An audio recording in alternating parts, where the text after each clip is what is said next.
Chapter 8, Dinosaur Brain. It turned out to be a cool summer. I figured we'd get in trouble for running into the pond. It looked bad for a while when the cops drove us home, and I got out all soaking wet and covered with gook.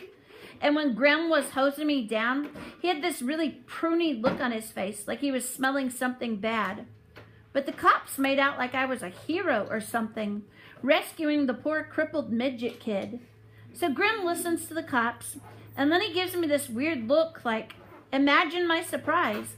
And he goes in the house, and then Graham comes running out her nightgown with this big fluffy towel, and she's really making a fuss.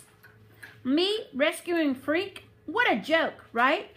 Except that's how it must have looked from a distance, because they never knew it was Freak who rescued me, or his genius brain and my big dumb body.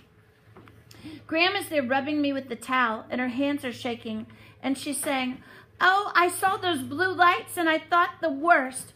And Graham is behind her looking at me real intense and shaking his head. And he's saying, "Who'd have thunk it, Mabel?" Which is some kind of joke because Graham's name isn't Mabel. Anyhow, they take me inside, and the first thing Graham does is give me a bowl of ice cream. And Grim, he keeps shaking his head, and he goes, "What this young man needs is a cup of coffee, real coffee." And then he gets busy putting the filter in the machine and measuring out the coffee and standing by while it drips through. And he's got this stern look like he's thinking deep thoughts. By the time I polish off the ice cream, Graham is handing me coffee in a china cup from the set they never use. He gives me the cup like it's a big deal. Maybe because I'm not allowed to drink coffee yet. And he's so Grim-like and serious. I open my mouth to say, "What's the big deal? You really think this is my first cup of coffee?" "Yeah, right." And something happens, and the words come out, "Thank you, sir." And it's like I'm possessed or something. I have no idea where the things I'm saying are coming from or why. I go, "Thanks for the towel, Graham, and the ice cream. Could I have a sugar in the coffee? 2 teaspoons, please?" And Grim claps his hands together, and he says, "Of course you can, son." And it's like, whoa, because he never calls me that. Always Max or Maxwell or that boy. Next thing, he's clearing his throat and coughing into his fist, and Graham is looking at the two of us, and she gets this Graham-like glow, like this is how it's supposed to be. The way things always happen this way on the Wonder Years, with the family getting all gooey and sentimental about some dumb thing that the bratty kid did while he was having all his wonderful years or whatever. And Graham says, "I want you to promise me something, Maxwell dear. Promise me you'll keep away from that hoodlum boy and his awful friends. Nobody got hurt this time, but I shudder to think at what might have happened." And Grim, bless his pointed little head, he goes, "Maxwell can handle himself. Can't you, huh, Max?" "Right, Max, not son, which is okay by me." "I can run," I say to Graham. "I see Tony D, that's what I'll do." "Good boy," Graham says. "I thought because you're so much bigger than he is." "Well, you just do that, dear. You run away." "He's not running away," Grim says, real impatient. "He's taking evasive action, avoiding a confrontation. That's a very different thing, right, Max?" I nod and I drink my coffee without slurping, and I decide it's better not to mention that Tony D carries a knife, and he's probably got guns too, because then Graham would only worry, and she's such a clunker when she's worried. Like I said, it turns out to be a pretty cool summer. Usually what I do is just hang around or go shopping with Graham if she really makes a fuss. I hate the beach because the beach is stupid. The cool crowd looking sleek and tanned, and aren't we gorgeous? And because if you saw me lying on a blanket, you'd go, "Hey, why is that albino walrus wearing sunglasses?" So mostly I just vegetate in the basement and pick my navel, to quote Grim, Mr. Belly Button Lint himself. Freak changes all that. Each and every morning, the little dude humps himself over, and he bangs on the bulkhead. "Wonka, wonka, wonka." He may be small, but he sure is noisy. "Get out of bed, you lazy beast. There are fair maidens to rescue and dragons to slay," which is what he says every single morning. Exactly the same thing, until it's like he's this alarm clock. And as soon as I hear the wonka, wonka, wonka of him beating the bulkhead, I know what's coming next. Fair maidens and dragons. And Freak with that wake up the world grin of his going, hurry up with the cereal. How can you eat that much, you big ox? Come on, let's do something.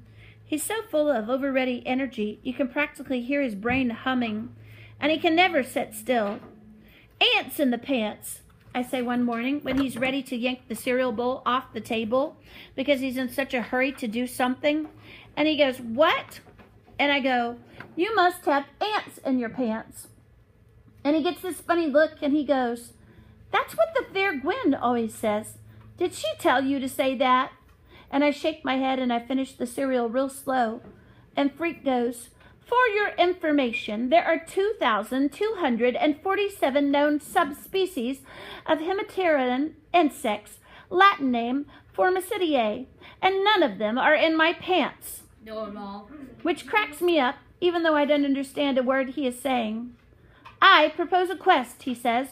We shall journey far to the east and see what lies there. By now I know what a quest is, because Freak has explained the whole deal. How it started with King Arthur trying to keep all his knights busy by making them do things that proved how strong and brave and smart they were. Or sometimes how totally numb, because how else can you explain dudes running around inside big clunky tin cans and praying all the time? Which I don't mention to Freak, because he's very sensitive about knights and quests and secret meanings. Like how a dragon isn't really just a big slimy fire-breathing monster. It's a symbol of nature or something. A dragon is fear of the natural world, Freak says, an archetype of the unknown. I go, what's an archetype? And Freak sighs and shakes his head and reaches into his knapsack for his dictionary. This is true. He really does keep a dictionary in his knapsack. It's his favorite book, and he pulls it out like Arnold Schwarzenegger pulling out a machine gun or something. That's the fierce look he gets with a book in his hands.